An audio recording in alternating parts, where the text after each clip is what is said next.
ప్రస్తుతం మనతో పాటు ఉన్నారు డాక్టర్ సంధ్యారాణి గారు. ఆమె డీన్‌గా ఒక ప్రైవేట్ కాలేజీలో వర్క్ చేస్తున్నారు. అయితే ఒక స్పెషల్ ఏంటంటే కేఎంసీ తెలుసు కదా మనందరికీ చాలా ఫేమస్ కాకతీయ మెడికల్ కాలేజ్. ఆ కాలేజ్‌లోనే ఆమె మెడికల్ అంటే ఎంబీబీఎస్ చదువుకున్నారు. అక్కడే మెడిసిన్ చదివి, అక్కడే జాబ్ చేసి, అక్కడే ప్రిన్సిపల్‌గా చేసి రిటైర్ అయ్యారు. సో, ఆ గ్రేట్ పర్సనాలిటీ మనతో ఉన్నారు. ఒక్కసారి ఆమెతో మాట్లాడదాం. నమస్తే థ్యాంక్ యూ. అండి. నమస్తే అండి. Nice meeting you. యాహ్! నాకైతే చాలా హ్యాపీగా ఉంది హ్యాపీగా. మిమ్మల్ని కలవడం. నాకు గూడా చాలా రోజులు ఎప్పుడు చూస్తుంటా టీవీలో గానీ థ్యాంక్ యూ మీరు సో మచ్ పర్సనల్‌గా ఎప్పుడు అండి. కలవలేదు. Thank you. ఒకే కాలేజీలో చదువుకుని, అదే కాలేజీలో వర్క్ చేసి, అదే కాలేజీలో ప్రిన్సిపల్‌గా రిటైర్ అవ్వటం అంటే అది మామూలు విషయం కాదండి. అంటే స్టూడెంట్‌గా, ప్లస్ ఫ్యాకల్టీగా, ప్లస్ మేనేజ్మెంట్ లెవెల్‌లో హ్మ్. 3 రకాలుగా వర్క్ చేశారు మీరు. పోస్ట్ గ్రాడ్యుయేషన్ గూడా. పీజీస్ స్టూడెంట్‌గా. Both PGs I have done MD pathology and DGO 2 అదే కాలేజ్‌లోనే. గైనిక్ కూడా అక్కడే. సో, ఓహ్! 30 ఇయర్స్ నుంచి అక్కడే. ఆ కాలేజ్‌తో ఆ అనుబంధం. కాలేజ్‌తో అనుబంధం. ఎలా అనిపించదండి? ఎందుకంటే అక్కడే స్టూడెంటు, అక్కడే ఫ్యాకల్టీ, మళ్ళీ అక్కడే డీన్, అక్కడే ప్రిన్సిపల్ ఎట్లా అనిపిస్తది? అంటే అదొక రకమైన అటాచ్‌మెంట్. చేయాలనిపించే నేను ప్రిన్సిపల్‌గా చేశాను. బయటకొచ్చేటప్పుడు గూడా కొంచెం ఫీల్ అవుతాం. 30 ఇయర్స్ అనుబంధం కదా! కాకపోతే ఏంటంటే లోకల్‌లోనే ఉన్నాం కదా! అప్పుడప్పుడు కేఎంసీని we can visit. Not very far from our place. Okay. So, అదొకటి. ఏంటంటే అప్పుడప్పుడు చూస్తుంటాం. ఓహో! మన కాలేజీ బావుంది. అంటే అక్కడే స్టూడెంట్‌గా ఉన్నారు కదా! ఆ! మళ్ళీ అదే కాలేజ్‌కి ప్రిన్సిపల్‌గా వస్తానని ఏనాడైనా ఊహించారా? టీచర్ కంటే మేబీ ఊహించొచ్చు. లేదు. ఎప్పుడు ఫ్యాకల్టీగా. అనుకోలేదు. అనుకోకుండానే అది మీ దగ్గరకొచ్చేసిందేమో అలా. సీనియారిటీలో వచ్చింది. ఆహా! సీనియారిటీతో వచ్చారు. ఓకే. కొంచెం షార్ట్ పీరియడ్. అందుకే నాకు మళ్ళీ ఆ ప్రిన్సిపల్‌గానే ఉండాలని చెప్పి మళ్ళా ప్రైవేట్ కాలేజ్‌లో డీన్‌గా మళ్ళీ జాయిన్ అయ్యాను.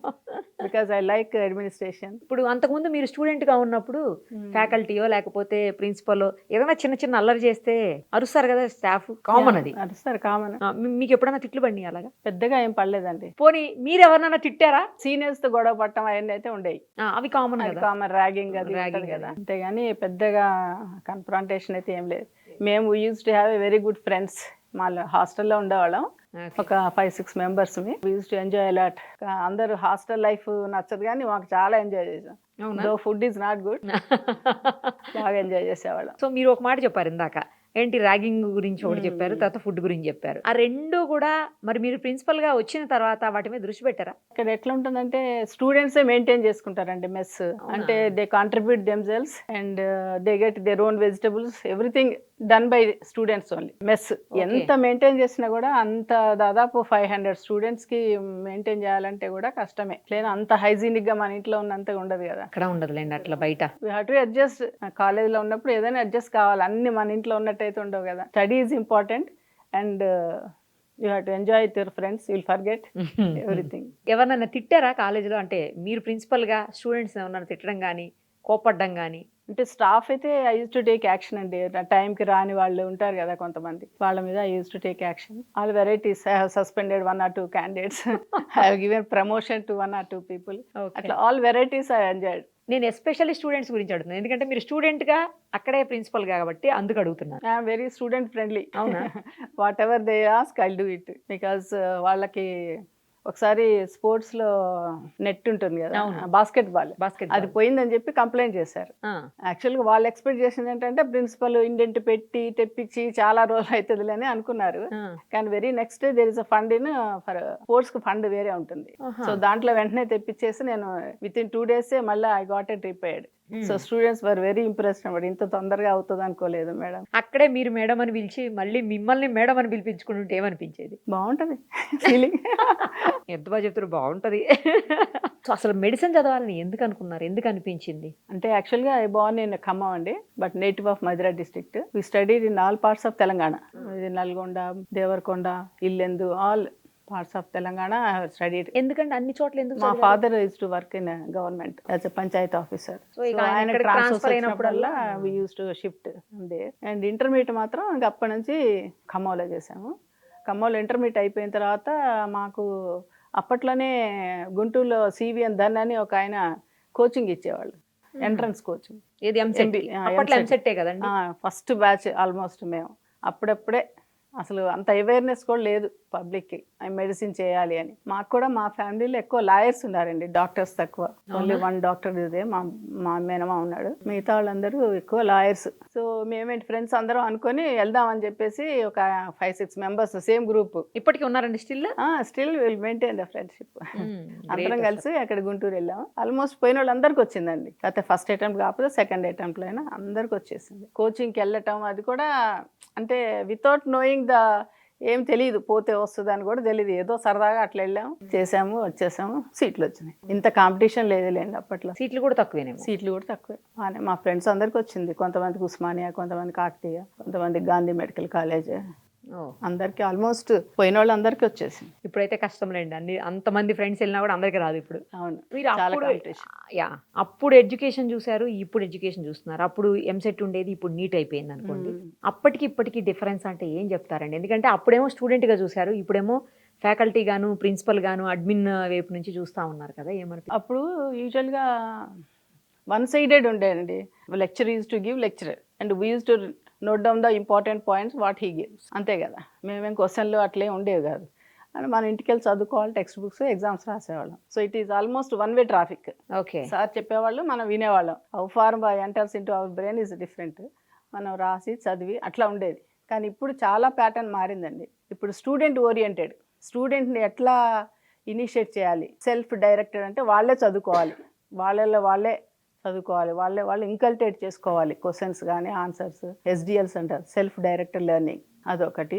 తర్వాత గ్రూప్ డిస్కషన్స్ అని పెట్టారు. ఒక 5-6 ఇట్లా టేబుల్ దగ్గర కూర్చోబెట్టి డిస్కషన్ చేస్తుంటారు.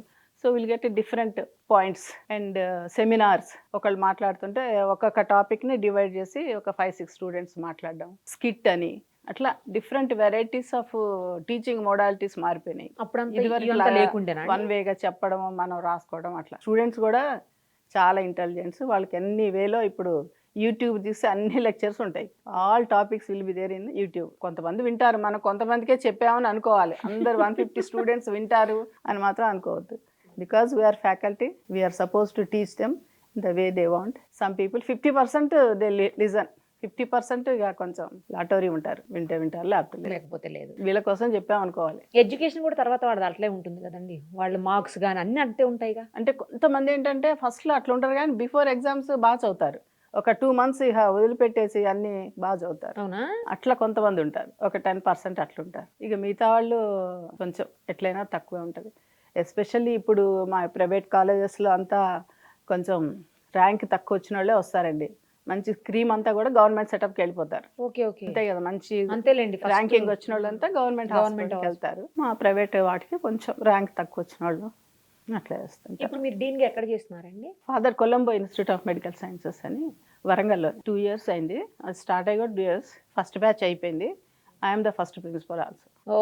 మీరే మళ్ళీ ఇప్పుడు అక్కడ మీరు గవర్నమెంట్ దాంట్లో చేశారు, ఇప్పుడు ఇందులో చేస్తున్నారు కదా, ఏమనిపిస్తుంది? డిఫరెన్స్ ఏమన్నా ఉందా? గవర్నమెంట్లోనే ఒక రకమైనటువంటి మనకెందుకులే, government will look after whatever the problems are there, anything will write to the government, they will get it done. Process, it takes time.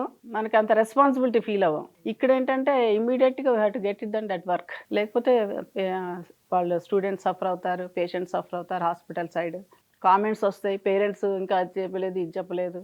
They will expect more on private setup అరేంజ్మెంట్స్లో కానీ, teaching కానీ, hostel అకామిడేషన్లో they want everybody AC rooms. అట్లా అందరికీ facilities కావాలి, మంచి accommodation కావాలి, మంచి teaching కావాలి. కొంచెం ఎక్స్పెక్టేషన్స్ ఎక్కువ ఉంటాయి ప్రైవేట్లో. గవర్నమెంట్లో ఎనీవే వాళ్ళ అంతా మంచి స్టూడెంట్సే పోతారు. ఏమాత్రం మనం కొంచెం పుషప్ వేసినా దే విల్ కమ్ అవుట్. ఇక్కడ కొంచెం మనం నెట్టాలి. మీరు అంటే ఎడ్యుకేషన్లో ఎలాంటి చేంజెస్ వస్తే బాగుంటుంది అని మీకు అనిపిస్తుంది? ఎందుకంటే గతంతో పోల్చినప్పుడు ఇప్పటికి చాలా చేంజెస్ వచ్చాయని మీరే చెప్తున్నారు. చాలా ఇంకా ఎలా ఉంటే బాగుంటుంది అంటే మీరు ఏమైనా సజెస్ట్ చేస్తారా? ఎందుకంటే చాలా సంవత్సరాల ఎక్స్పీరియన్స్ ఉంది మీకు టీచింగ్లో, టోటల్ అడ్మిన్లో కూడా ఉంది కాబట్టి చెప్పండి. స్టూడెంట్ ఓరియంటెడ్గా ఇప్పుడు నడుస్తుందండి. స్టూడెంట్స్ని ఎంటర్టైన్ చేయటం అదంతా ఇప్పుడు నడుస్తుంది. Faculty also we are getting trained. Because మన ఎంబీబీఎస్ సీట్లు ఇదివరకు వేరే కంట్రీస్లో not recognized, but now they are recognized in other countries also, like Australia, Saudi Arabia, అట్లా వేరే. Even America also we can go and practice there, you can do post graduation there. ఇదివరకు లాగా step 1, step 2, step 3 రాయటం అట్లాంటి వాటికి తగ్గింది. ఇప్పుడు మనకు కూడా we are trying to maintain their standard. అందుకని కొంచెం స్టాండర్డ్స్ పెంచింది నేషనల్ మెడికల్ మెడికల్ కౌన్సిల్ ఉంది కదా, every year they will review what are the changes they want. ఎందుకంటే ఇప్పుడు ఫర్ ఎగ్జాంపుల్ మొన్న మాకు వర్చువల్ మీటింగ్లో students can write in Telugu also the local language అవునా? అని ఇచ్చారు. ఏంటంటే students mostly they are coming from Telugu medium మన స్టేట్లో and they are unable to cope up with the English. So let them write in Telugu, let them speak in Telugu, అట్లా అని కూడా choice ఇచ్చారు. అవునా? ఫస్ట్ టైం అండి? ఫస్ట్ టైం అట్లా. అంటే మరి కొంతమందికి చెప్పడం కూడా రావట్లేదు అసలు. వైవాల విలేజెస్ నుంచి వస్తారు కదా, వాళ్ళకి అస్సలు ఎలా స్పెల్ చేయాలి రావట్లేదు. They know the subject but they cannot express. So అట్లాంటి వాళ్ళకి కూడా తెలుగు వాడమని చెప్పి ఇచ్చారు. సో ఇది ఒక చేంజ్ అట్లా కొంచెం కొంచెం చేంజెస్ వస్తున్నాయి. How to improve our medical doctors, national medical అని ఎన్ఎంసీ చేంజెస్ చేస్తూ ఉంటుంది. ఎందుకంటే వీళ్ళే కదా డాక్టర్స్ అంటే బయటికి పోయి ప్రాక్టీస్ చేయాలి. They have to treat the student patients. పెరిఫరీకి వెళ్ళాలి, విలేజెస్కి వెళ్ళాలి, అక్కడ ఏమేమి డిసీజెస్ ఉంటాయి. నువ్వు సిటీలో చూసింది వేరు, అక్కడ పెరిఫరీలో చూసింది వేరు. అక్కడ ఏమేమి డిఫరెన్స్ ఉంటుందా? ఉంటాయి కదా, చాలా కొన్ని డిసీజెస్ ప్రివలెంట్ గా అక్కడ ఉంటాయి విలేజెస్ లో. వాటి గురించి వాడికి అవగాహన ఉండాలి. ఎస్పెషల్లీ ఇన్ఫెక్షన్స్ డిసీజెస్, మలేరియా ఇట్లాంటివన్నీ అక్కడ బాగా ఎక్కువ ఉంటాయి. వాటిని ఎట్లా ట్రీట్ చేయాలి, ఎట్లా డయాగ్నోస్ చేయాలి, ఎట్లా రిఫర్ చేయాలి నెక్స్ట్ సెంటర్స్కి. స్టూడెంట్స్కి అవగాహన అది పర్వాలేదు, ఇప్పుడు బాగానే వస్తుంది. కొంచెం టెక్నికల్ కోర్సులు డెప్త్ ఉందండి. అంటే ఎనస్థీషియా డిపార్ట్మెంట్లో ఈసీజీలు తీసేవాళ్ళు, ఎక్స్రే తీసేవాళ్ళు, ఆ డిపార్ట్మెంట్లో కూడా ట్రైనింగ్స్ తీసుకోమని చెప్పి ఇప్పుడు కొత్తగా వచ్చింది. BSc allied science. Allied sciences అంటే ఇవన్నీ దే ఇంక్లూడ్ ఈసీజీ తీయటం ఎలా, నెఫ్రాలజీ యూనిట్లో డయాలసిస్ ఎలా అయ్యాలి, ఈసీజీ ఎలా తీయాలి, ఇకో కార్డియోగ్రామ్ ఎలా తీయాలి, అట్లా చిన్న చిన్న కోర్సులను కూడా 3 years ప్రోగ్రామ్ పెట్టారు. డిగ్రీ కోర్స్ ఇంతకుముందు లేకుండే, ఇంతకుముందు లేదు, ఇప్పుడే వస్తుంది. అది ఉంటే ఏంటంటే కార్పొరేట్ హాస్పిటల్లో కానీ గవర్నమెంట్ సెటప్లో కానీ చాలా జాబ్స్ వస్తాయి. కాకపోతే అవేర్నెస్ లేదు పిల్లలకి, ఈ స్టడీస్ ఉన్నాయని కూడా తెలియదు. కరెక్టే. ఇంటర్మీడియట్ లెవెల్లోనే అటు మనం మోటివేట్ చేయాలి వాళ్ళని, కాలేజీలోనే చేసి ఇట్లాంటి కోర్సులు ఉన్నాయి. ఎంసీఏపు, ఎంసెట్, ఇంజనీరింగ్, మెడిసిన్, ఇంజనీరింగ్ కాకుండా ఇట్లాంటి చిన్న చిన్న టెక్నికల్ కోర్సు కూడా నేర్చుకుంటే తొందరగా సెటిల్ అయిపోతారు వాళ్ళు. ఎక్కడో చోట చిన్న జాబ్స్ చేసుకునైనా సెటిల్ అవుతారు. అదే మెడిసిన్ ఇవైతే కొంచెం టైం కదా, టైం పడుతుంది. అందరికి ఎక్కడ వస్తాయండి మెడిసిన్, కొంతమందికే వస్తాయి. మిగతా వాళ్ళు డిసప్పాయింట్ అవ్వకుండా. నర్సింగ్ ఉంది, నర్సింగ్ కూడా చాలా డిమాండ్ ఉంది. ఎస్పెషల్లీ మేల్ నర్సింగ్కి చాలా డిమాండ్ ఉంటుంది. That is the only course where we can assure 100% job guarantee. Nursing వేరే కంట్రీస్లో కూడా తీసుకుంటున్నారు. ఆస్ట్రేలియా అటు కూడా వెళ్ళిపోతున్నారు పిల్లలు ఆ లాంగ్వేజ్ నేర్చుకొని. గవర్నమెంట్ కూడా ఎంకరేజ్ చేస్తుంది కదా, మొన్న జర్మనీకి పంపించింది కొంతమందిని, జర్మన్ లాంగ్వేజ్ నేర్పించి. ఇప్పుడు స్టూడెంట్ అయిపోయింది, ఫ్యాకల్టీ అయిపోయింది, ప్రిన్సిపల్ అయిపోయింది, నెక్స్ట్ ఏంటండి? ఏమన్నా ఆలోచన ఉందా, లేకపోతే ప్రిన్సిపల్ తాగిపోతారా? అంటే గవర్నమెంట్ ఏదైనా ఛాన్స్ ఇస్తే హయ్యర్ పోస్టులకి I'm ready to do it. మీరు ఎలాగ ఎలిజిబుల్ ఏమో కదా, పోస్ట్ రిటైర్మెంట్ ఇవన్నీ కొన్ని పోస్టులు ఉంటాయండి. వాటిలలో మన if they want they can absorb, we can render our services. అది ఎక్కడంటే త్రూఅవుట్ తెలంగాణ వస్తుందా, లేకపోతే ఓన్లీ అది కూడా అక్కడనే అవకాశాలు ఉంటాయా మళ్ళీ ఏమన్నా? యూజువల్లీ వరంగల్లోనే ఉందండి, యూనివర్సిటీ ఉంటుంది, కాలేజీ నారాయణరావు యూనివర్సిటీ అని. అలాంటి చోట అవకాశాలు ఉంటాయి. మీరు ప్రాక్టీస్ కూడా చేస్తారా అండి? ప్రాక్టీస్ చేస్తాను. I'm practicing for the last 40 years. అవునా? As a gynaecologist. మీకు ఇది బాగా అనిపిస్తుందా, కాలేజీలో స్టూడెంట్స్ తోటి ఎడ్యుకేషన్ బాగా అనిపిస్తుందా అండి? అది బాగానే ఉంటుంది, కానీ ఇది ఏంటంటే లైవ్లీగా ఉంటుంది. గైనిక్ అనేటప్పటికి డెలివరీస్ అవి ఇవి చాలా lively subject. Every patient is డిఫరెంట్గా ఉంటుంది. అంతే కదా, ఒక డెలివరీకి చాలా తేడా ఉంటుంది. మనం ఈ పేషెంట్ ఇట్లా ఉంది, ఆ పేషెంట్ కూడా ఇట్లా ఉంటుంది అని చెప్పేటట్టే ఉండదు. It's a dynamic subject. Everything will be changing time to time. మనం రెడీగా ఉండాలి అన్నిటికీ. ఇక పెథాలజీ ఉందనుకో, టీచింగ్ సైడ్ అదే ఉంటుంది సబ్జెక్ట్, చెప్తామంతే అట్లా. అంతేగాని పెద్ద చేంజెస్ అట్లా ఏం ఉండవు. ఇదైతేనే డైనమిక్గా ఉంటుంది. మనం ప్రాక్టీస్ చేసాము, పేషెంట్కి మనకి ర్యాపట్ బాగుంటుంది. అక్కడ స్టూడెంట్కి టీచర్కి ఎలా ఉందో ఇక్కడ పేషెంట్కి మనకి ర్యాపట్ ఉంటుంది. ఇప్పటికీ మరి మన దగ్గర డెలివరీ అయిన వాళ్ళు వచ్చి డెలివరీ అవుతూ ఉంటారు. ఏంటంటే మేడం దగ్గర డెలివరీ అయ్యాము, మా బాబు కూడా ఇక్కడే డెలివరీ అవ్వాలి, మా పాప కూడా ఇక్కడే డెలివరీ అవ్వాలి అని అట్లా సెంటిమెంట్స్ ఉంటాయి. అలా మనవాళ్ళు మనవరాళ్ళ కోసం కలుస్తారండి, వస్తుంటారా స్టూడెంట్స్ ఎప్పుడైనా? అంటే పీజీలు కలుస్తారు, కాన్ఫరెన్సెస్ లో వాటిలలో పీజీలు వస్తారు. అండర్ గ్రాడ్యుయేట్స్ బ్యాచ్లు వెళ్ళిపోతుంటాయి కదండి, మనకు పెద్ద టచ్ ఉండదు. పీజీలు మాత్రం ఏ కాన్ఫరెన్స్లైనా వస్తుంటారు కాబట్టి కలుస్తారు. మీరు ఎప్పటికీ మర్చిపోలేని స్టూడెంట్ ఎవరైనా ఉన్నారా? అల్లరి విషయంలో కావచ్చు, చదువు బాగా చదివిన విషయంలో కావచ్చు. గొడవ చేసేవాళ్ళు ఎవరో ఒక అబ్బాయి నిజామాబాద్ నుంచి ఉండేవాడు, వాడి పేరు నాకు గుర్తులేదు, గొడవ చేసేవాళ్ళు ఎక్కువ బాగా గొడవ చేసేవాడు. అదే అట్లా ఆడొక్కడు గుర్తున్నాడు కానీ I don't know where he's now. మళ్ళీ కలవలేదండి తర్వాత ఇక? కలవలేదండి. ఎక్స్ట్రాడినరీగా చదివే వాళ్ళు కొంతమంది ఉంటారు, అంటే బియాండ్ ద పీజీ లెవెల్స్ కూడా చదువుతారు వాళ్ళు. మనం కూడా కొన్ని వాళ్ళకి ఆన్సర్ చేయలేనటువంటి క్వశ్చన్లు అడుగుతారు వాళ్ళు. Some times will go and refer and next day will tell them so this is going అని. అట్లా some people they are very intelligent. అది వాళ్ళ డౌట్ క్లారిఫై చేసే వాళ్ళకు మనకి ఛాలెంజింగ్. మనకు ఛాలెంజ్ ఉంటుంది, మనకు కూడా అనుమానం వస్తుంది, అవును ఇది ఎందుకు ఇన్ని రోజులు మనం అడగలేదు అని చెప్పి పోయి బుక్ రిఫర్ చేసుకుని వచ్చి వాళ్ళకి నెక్స్ట్ డే చెప్తా ఉంటాం. అట్లా ఇంటెలిజెన్స్ ఉంటారు కొంతమంది. ఆ ఇంటెలిజెన్స్ అంతా కూడా అక్కడే ఉంటాయేమో గవర్నమెంట్ కాలేజెస్లోనే ఎక్కువగా. గవర్నమెంట్లోనే ఎక్కువ ఉంటాయి కదండి. ప్రైవేట్లో మంచి ర్యాంక్స్ వచ్చి ఇక నెక్స్ట్ హైయర్ వచ్చిన వాళ్ళు, గవర్నమెంట్ కోటాలో వచ్చిన వాళ్ళు, గవర్నమెంట్ కోటా ఉంటుంది కదా, ప్రైవేట్లో కూడా గవర్నమెంట్ కోటా ఉంటుంది. 60%, 60 సీట్స్ మా దగ్గర అవుట్ ఆఫ్ 150 60 గవర్నమెంటే పంపిస్తుంది. వాళ్ళు ఇచ్చిన వాళ్ళకి తీసుకోవాలి, మిగతా అంతా మేనేజ్మెంట్ కోటా. లే మధ్యలో బీ క్యాట్ అని ఉంటుంది, అంటే తెలిపే ఎక్స్ట్రా 11 lakhs అట్లా ఇచ్చేసి అది కొంత పర్సంటేజ్ ఉంటుంది. Next level marks, first higher marks, next level. ఇక సి క్యాట్ అంటే ఎన్ఆర్ఐ కోట, మనం ఎవరినైనా తీసుకోవచ్చు. ఎన్ఆర్ఐ కోటాలో ఇక్కడ వాళ్ళని కూడా తీసేసుకుంటారా లోకల్ వాళ్ళని? నా పేరుకి ఎన్ఆర్ఐ ఉంటాయి కానీ అంత లోకల్ వాళ్ళే ఉంటారు. ఎన్ఆర్ఐలు ఇక్కడ ఉండి ఎందుకు చదువుతారు? అంటే వాళ్ళు స్పాన్సర్ చేస్తున్నట్టుగా మనకు ఒక కమ్యూనికేషన్ ఉండాలి, వాళ్ళ సిస్టర్స్ బ్రదర్స్ పిన్లు ఎవరో ఒకళ్ళు. We are sponsoring so and so candidate అని ఒక ఫస్ట్ ఇయర్ ఇస్తే సరిపోతుంది. ఇక నెక్స్ట్ ఇయర్ నుంచి పెద్ద అడగారు, జాయినింగ్ అప్పుడే అడుగుతారు ఎన్ఆర్ఐ కోట కాబట్టి. ఎంతమంది ఉంటారండి స్టూడెంట్స్ మీ దగ్గర? 150 అండి, ఇంటేక్ 150, ప్రతి బ్యాచ్ కి 150. ప్రతి బ్యాచ్ కి 150. ఇప్పుడు ఎన్ని? ఫస్ట్ బ్యాచ్ అయిపోయింది, ఇప్పుడు సెకండ్ బ్యాచ్ మళ్ళీ వస్తుంది. సెకండ్ బ్యాచ్ మీన్స్ వీళ్ళు సీనియర్స్ అవుతారు, జూనియర్స్ మళ్ళీ మళ్ళీ వస్తారు వాళ్ళు 150. మీరు ప్రాక్టీస్ మొత్తం ఇప్పుడు ఇందాక మీరు కెరియర్లో చెప్పారు, అంటే వాట్ ఐ మీన్ అటు ఫ్యాకల్టీ సైడ్ ఎడ్యుకేషన్ సైడ్ చెప్పారు, ఇటు ప్రాక్టీస్ సైడ్ చెప్పండి. మర్చిపోలేని కేసు ఏదైనా ఉందా, చాలా సీరియస్ అయ్యి లేకపోతే చాలా క్రిటికల్ అయ్యి మీరు సేవ్ చేసింది అట్లా ఏమన్నా ఉందా? ఉన్నాయండి.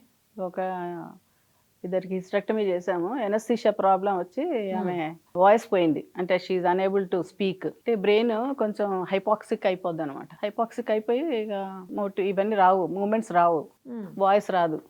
సో ఆమెకి ఒక 3-4 రోజుల తర్వాత ఇక ట్రీట్మెంట్ ఇచ్చి అంటే బికాస్ ఆఫ్ ఇన్ఫెక్షన్ అనుకుంటా ఇచ్చిన తర్వాత షీ స్టార్టెడ్ స్పీకింగ్. అప్పుడు చాలా హ్యాపీగా అనిపించింది అనమాట. అదే కదా, అట్లా బతికింది అదే. అట్లా కేసెస్ చాలానే ఉంటాయండి, అట్లా కొంచెం క్రిటికల్ అయ్యి మళ్ళీ సాల్వ్ అయినవి. ఇదైతే బాగా గుర్తుండిపోయిన కేసు. అట్లా 3-4 ఉంటాయి. మా కొలీగ్ ఒక ఆయన ఉన్నారండి, సిద్ధార్థ మెడికల్ కాలేజ్లో, శశాంక్ అని. Siddhartha medical college Vijayawada. శశాంక్ అని పెథాలజిస్ట్. ఆయన హైదరాబాద్ నుంచి విజయవాడ వెళ్తున్నారు. వెళ్తుంటే సమ్మర్లో బాగా మేలో ఆయనకి బాగా వామిటింగ్స్ మోషన్స్ ఎక్కడి నుంచో వస్తున్నాడు పైనుంచి. వచ్చాడు వస్తుంటే ఆయన వరంగల్కి వచ్చేటప్పటికి నాకు అప్పుడు ఇంకో ఫోన్ ఉండేది, రిలయన్స్. చాలా అంటే ఎప్పుడు వాడేదాన్ని కదా, ఎప్పుడు ఈ ఐఫోనే వాడేవాళ్ళం. ఆ రిలయన్స్కి ఫోన్ చేశాడు ఆయన, సంధ్య నాకు బాగా వామిటింగ్స్ అయితేనే.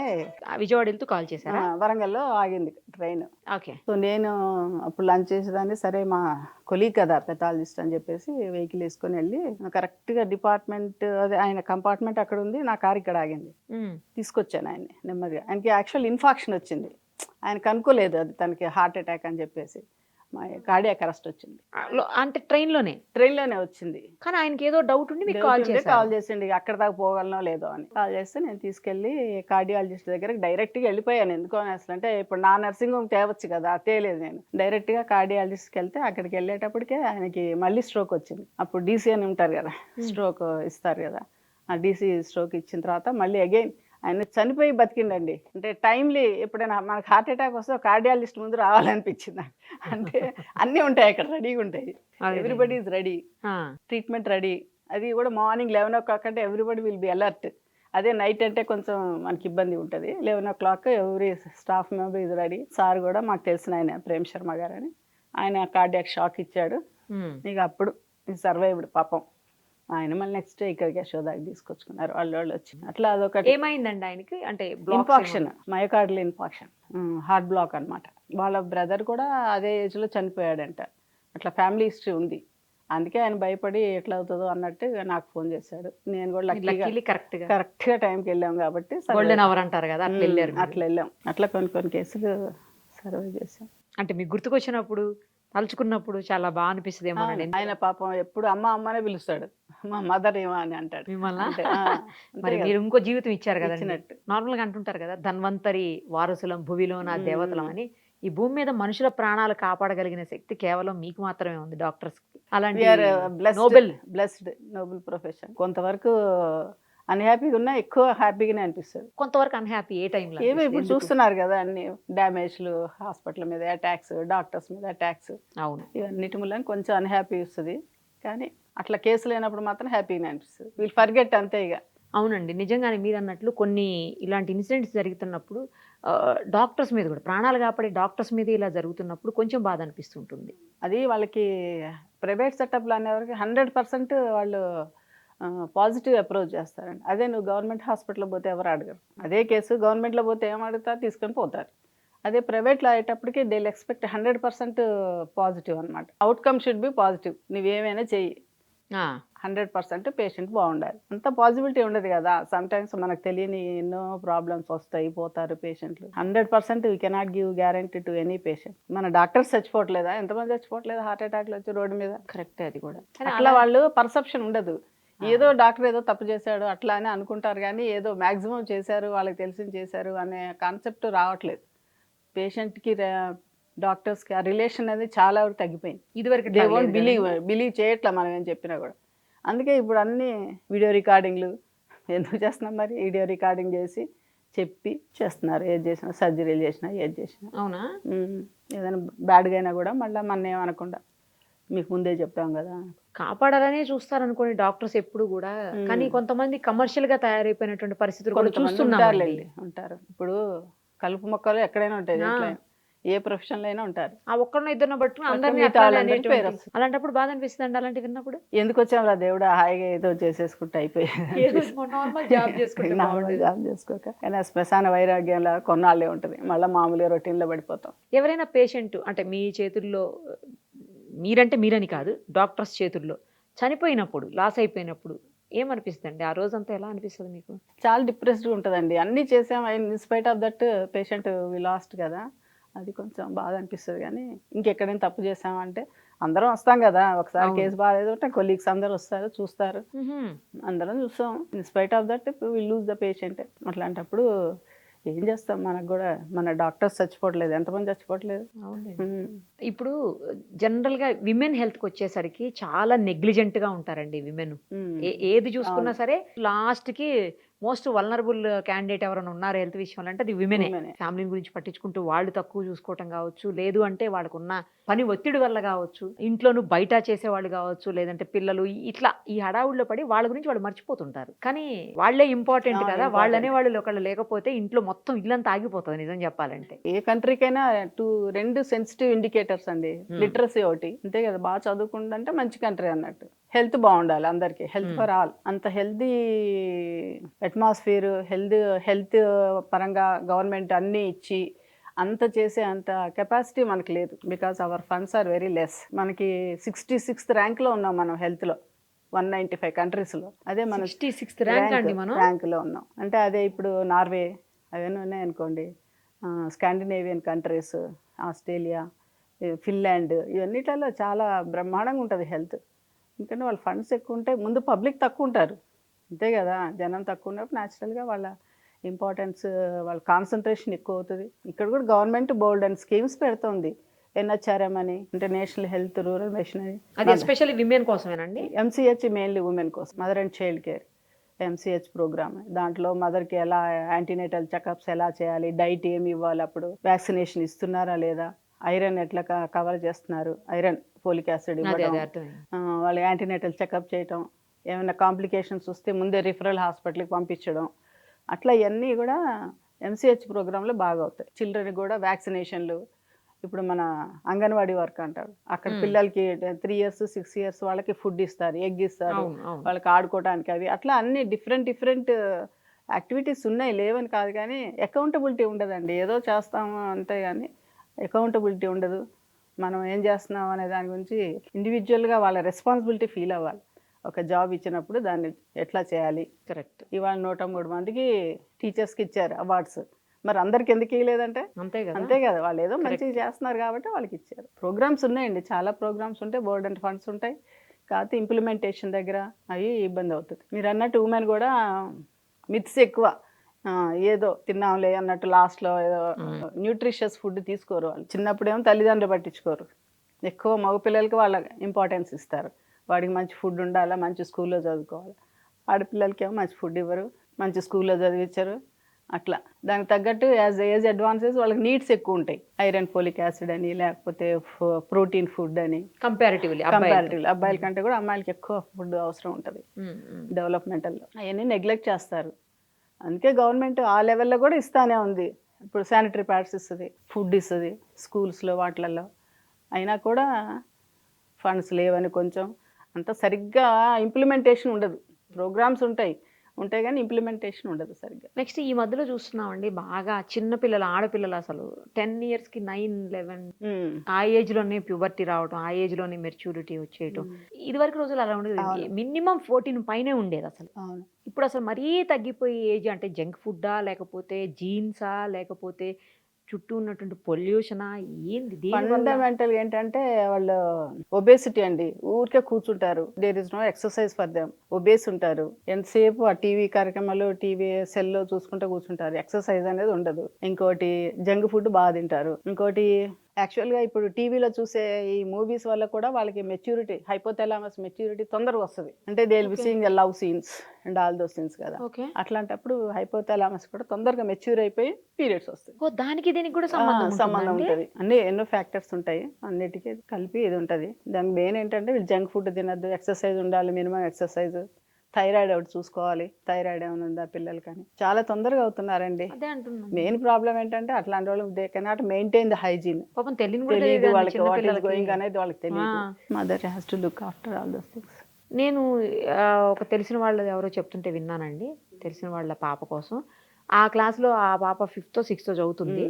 వాళ్ళ క్లాస్లో దాదాపు 20% పిల్లలు మెచ్యూర్ అయ్యారు అమ్మాయిలు అని చెప్పేసి, ఆ మదర్ ఏం చేస్తుందంటే ఆ పాపకి పాలు ఇవ్వకుండా, చికెన్ పెట్టకుండా, బిర్యానీలు తిననీయకుండా, జంక్ ఫుడ్ ఏం తిననీయకుండా, బిస్కెట్స్ తిననీయకుండా, ఈవెన్ నెయ్యి వేయకుండా, తర్వాత కర్డ్ లాంటిది ఏమీ పెట్టకుండా నార్మల్ ఫుడ్ పెడితే, అట్లయితే ఇంకో 2-3 years పాప మెచ్యూర్ అవ్వకుండా ఉంటుందన్న ఉద్దేశంతో ఫుడ్ అలా ఇస్తున్నదంట.